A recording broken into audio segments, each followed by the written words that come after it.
the government will need to put in a public transport. You go back a couple of slides, Bruce. I can give you.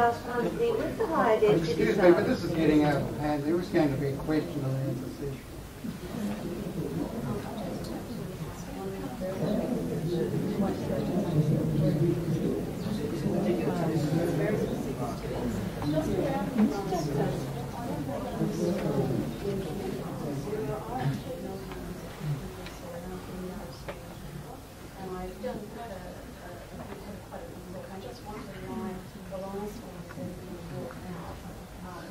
When most other schools recognise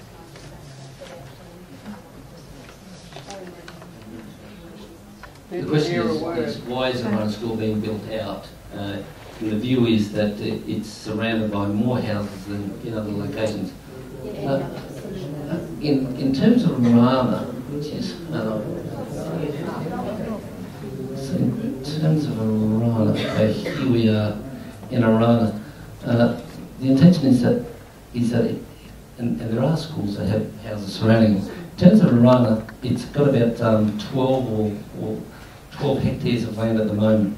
The intention is that that public road that currently runs through it would be degazetted, and the Arana could take the opportunity to purchase that land or get it direct granted to them.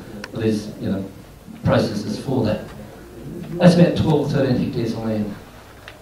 The ASD government, when it comes, and at the moment it's got a P to 12. When it comes to K to 12, in terms of the ASD government, when it does a P to 10, year 10, it normally uses about 8 to 9 hectares of land, and on that 8 to 9 hectares of land, it can, in general, place about 1,500 pupils in that site. What we have here with Arana is a site that I understand has about 500 plus students, and it's been in that order from fourth. Okay, well, I'm just going off the numbers. It's dual streaming, so it's growing all the time, and it goes up to year 12. Which I'm just going off the numbers from 5 years ago. It's 450 and 500 within now. Sure. So there's about, let's call it 600 in that site now, which is about 13 hectares. Get the feel that in a comparable area, that the government would use a different way. The Arana School has a philosophy, and that's recognised and supported by the government in having a much lower density for its pupils, and that's recognised by the site area and also the intention of the government to look at how to degazette that land for it. So, in addition, that area there is a very wide reservation. Unwin Place is a normal road, but it also has a very wide reservation because of the easements associated with it, and there's also wider street buffers that we're proposing off to the west. For the benefit of here, it is important to realise that Arana School doesn't go all the way up to here, right? I mean, the boundary is here, and this has been, this is going to land, so it could be built on, there could be fairly major developments right over our boundary, where we have actually our latest buildings that we could make to the boundary, because we anticipated that Still can't hear you, dear. So it's just that it is a little bit misguided. It is a little bit hard to realise, and I don't want to take too much time. The Arana School, according to that map, it looks almost like Arana School expands all the way to the top of the ridge, but it actually doesn't. Our land goes up to here, and beyond that point, the land has been allocated for broad acres, so there could be buildings up there. So we're not actually as big as we look. We're actually quite a lot smaller than we look on the map.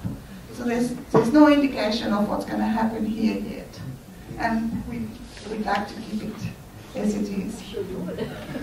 So what Marianne's saying is that that area above the Arana School and above the Baha'i Temple, we're wanting to keep as an open space. And the technical term is, I think, open space, isn't it, Paul? Yep. Public open space. It's currently broadacre, which means you could get more institutions, scout halls, schools, whatever. The overwhelming community sentiment on that was just to keep it open space, places to walk, contemplate. You know, there's a lot of kangaroos out there as well. So that's what the message the council has taken through. It's up now to the minister to do something about it. So that's where it's at. Okay. ACPA have made had conversations with the minister about it. We've put that view very forcefully through, and he's very aware of it. Okay. So the people here from ACPA tonight can't do a lot about that portion of open space at this point. It's with the minister. All right.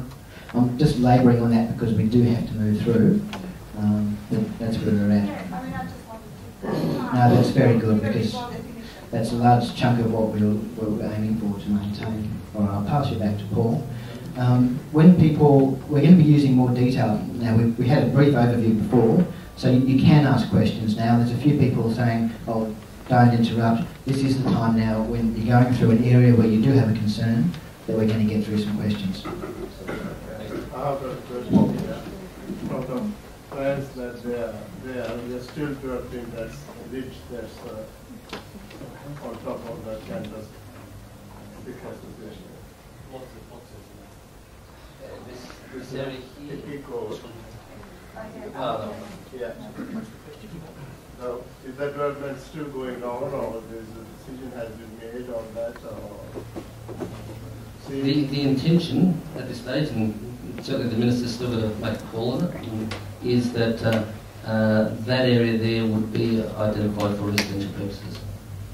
yeah, well, We are, as we discussed and agreed, broadening up the and putting in a wider buffer for mature trees adjoining your site. and that's very true. But the way our site is, it's like a fencer's jail to me. The only thing is we are surrounded by roads instead of razor wire. That's the only difference. No? We don't want, see, our block is lower. We don't want people looking at us. We are not only, it's a community center, it's not only Sikh temple. Okay, but it's also a community center. It's going to be noises there, people are going to object to it, people are going to look into us, that we are going to lose our privacy. And we are fighting for it. Yes. We don't want that ridge to be developed. And we don't want to be surrounded by roads from all sides. It's very tragic. I'm having nightmares about that issue. You have Thanks, roads, you have we've taken on board your comments there. When you have roads leading to community places, you also give access to a lot of vandalism. And that has happened in a lot of places. Schools, community halls, churches, all get vandalized, and that just opens it up even further. I think in terms of vandalism, development in Molongo is subject to all the government processes. That, whether houses happen in this area or not, the intention is, and subject to all the government assembly processes and the Commonwealth processes, the intention is certainly to have houses to the north. So, subject to all those processes, there will be a larger population to the north of this precinct, and the experience is, in general terms in planning, that is where you isolate community facilities, is they're the sites that get most vandalised because they're more prone to after-hours activities that can't be seen from adjoining residents, and they watch type activities. So having residences across the road has some benefit in terms of passive security and surveillance of community facilities, whether they're churches or scout halls.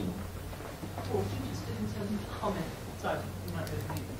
In terms of Ritty's Centre, Bruce tells me you may not have the detail, but you just want to explain in principle the cross sections that were shown in the Minister's office the other night. Sure. That showed the potential mounding of the tree planting. Do we? I think we've got a map with more detail. Okay, maybe. Can we talk about this map from Alex? Excuse me, people are waiting.